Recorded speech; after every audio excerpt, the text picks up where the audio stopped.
Good morning, children. Really well done on your amazing work on contractions yesterday. You seem to have all understood how to use the apostrophe for contractions. Really, really well done.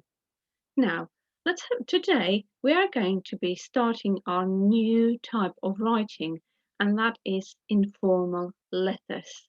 Informal letters. So in this lesson, we are going to be learning about informal letters, what they are, and we are going to be learning about the different parts of an informal letter, all in preparation for our own writing on an informal letter later on this week. So let's have a look. What is an informal letter? An informal letter is a letter that we send to people we know well. So you might write a letter to your grandparents, to your uncle or auntie, or to some of your cousins. It is a letter that you write to people you know really, really well. We have different types of informal letters, such as thank you letters. And hands up if you've already written all of your thank you letters for your Christmas presents. Well done, children. We also write postcards, especially if we go on holidays and we would like to write a little postcard to the people that have been left behind at home. So we write them a postcard, or you might write a postcard to your grandparents or to your family members. And finally, we can also write letters to friends or family who live further away from us. And now, especially during the lockdown, there are going to be many, many members of the family who would love to receive a letter from you while they are in the lockdown. So let's have a look at an example of a thank you letter, children. This letter, let's read it together. It says, Daisy Happy, flat 23 Clarence House, Long Lane, Cagletonville, CA12 40N. And it was written on Friday, 2nd of January 2021. It says, Dear Santa, I am writing to thank you for the lovely presents you left at my house on Christmas Eve. I couldn't believe my eyes when I saw them all, and so beautifully wrapped. Your elves must have been very busy this year. I especially loved the bike and have been learning how to ride it, as I haven't had one without stabilizers before. The pink helmet is a perfect fit, and I wear it to protect my head when I'm on my bike in case I fall off.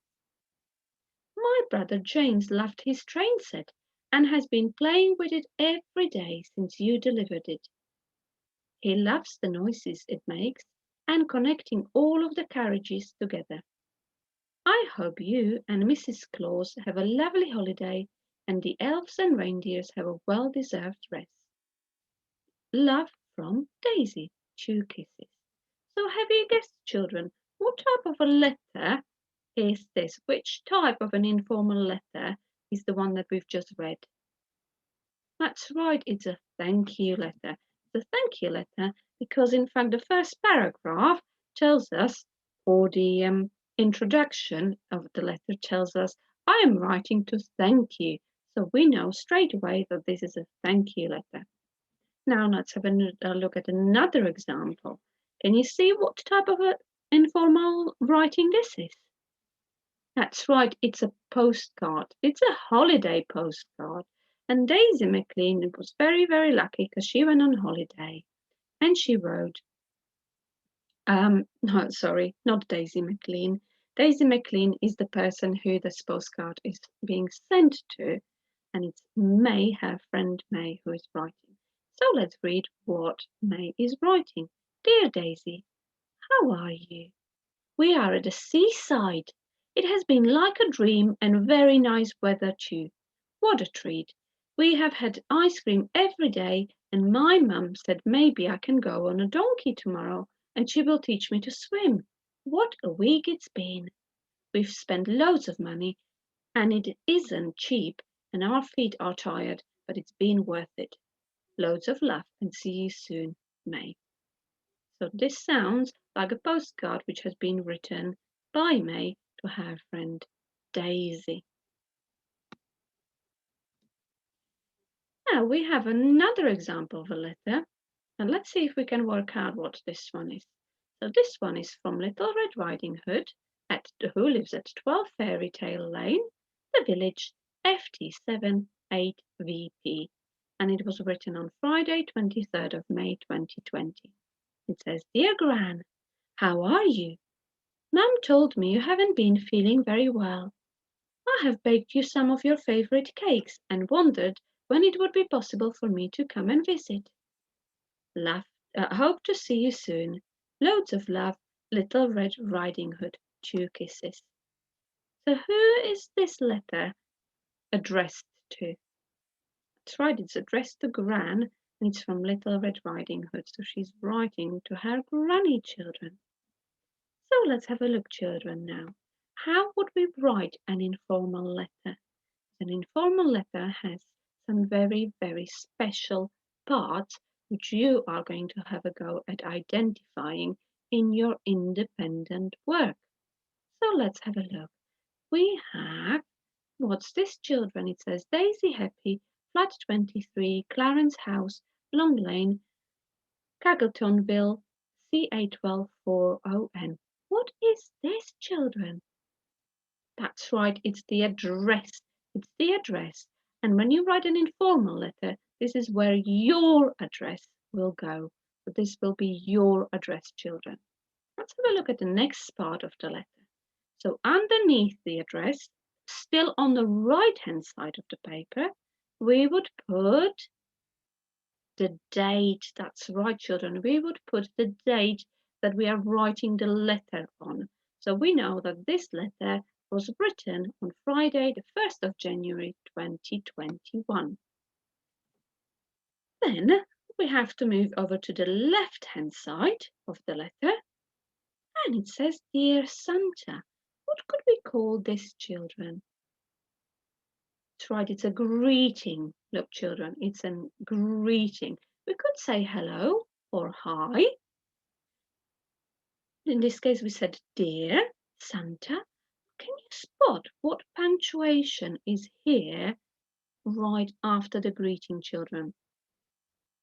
That's right, it's a comma. And whenever we write a letter after the greeting, we must remember to include a comma. Excuse me. Now let's have a look at the next part of the letter. It says, "I'm writing to thank you for the lovely presents you left at my house on Christmas Eve. I couldn't believe my eyes when I saw them all and so beautifully wrapped. Your elves must have been very busy this year." So this very first paragraph, children, is the introduction. It is called the introduction because it introduces the reason for the letter. It tells the person who receives the letter why they are receiving the letter. So in this instance, Santa will know that he's received the letter because somebody wants to write thank you to him. That's very kind, isn't it, children? Then we have another paragraph, children, where we can explain. It's sort of like our main paragraph, and we explain more about the letter. And in this instance, we explain how wonderful the gifts are and how over the moon we are with them. So I especially love the bike and have been learning to ride it, as I haven't had one without stabilizers before. The pink helmet is a perfect fit and I wear it to protect my head when I'm on my bike in case I fall. Now let's have a look at the next part of the letter.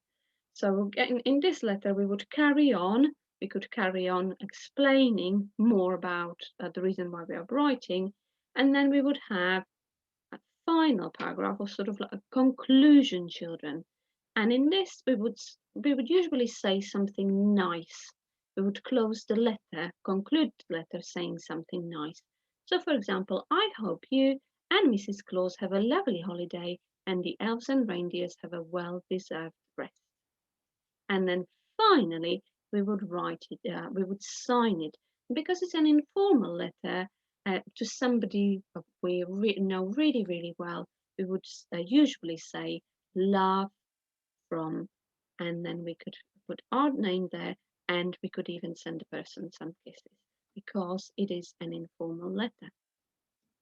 So children, let's have a look at what your task is going to be.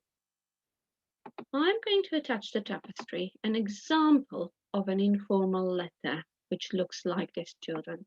Your task is going to be to read the letter first. So read the letter. It is written in a special font which makes it easier to read, especially for those children who do struggle with dancing letters on the page. So I'm going to save it as a PDF, which should preserve this font for you children. Now let's have a look at what your task is going to be. Now you have a choice of 3 different tasks, and you need to choose the task that you feel is going to stretch you just right. So the first task, and by far the easiest, is to read the informal letter and then match each part of the letter with the correct label. So you will need to ideally cut out these labels and then match them to the part of the letter. So you can glue them and draw an arrow to the part of the letter that you think all of these belong to. The medium task today is to read the informal letter, match each part of the letter with the correct label, but also find all the contracted words in the letter and underline them. And then finally write a sentence using each of the contractions. And then the most challenging task, but I know many of you would be able to do this no problem, is to read the informal letter, label all the main parts of the letter, find all the contracted words and underline them, and then find and highlight any other examples of informal language, children. So examples of informal language, and then finally your challenge will be to write out all the contractions from the letter and their full forms, and use each contraction in your own sentence.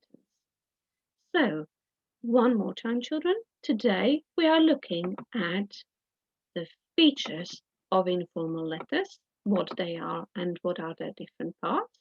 And then your task is to read the informal letter, which I will attach to the tapestry post, and then complete one of the tasks based on your ability, children. Bye for now.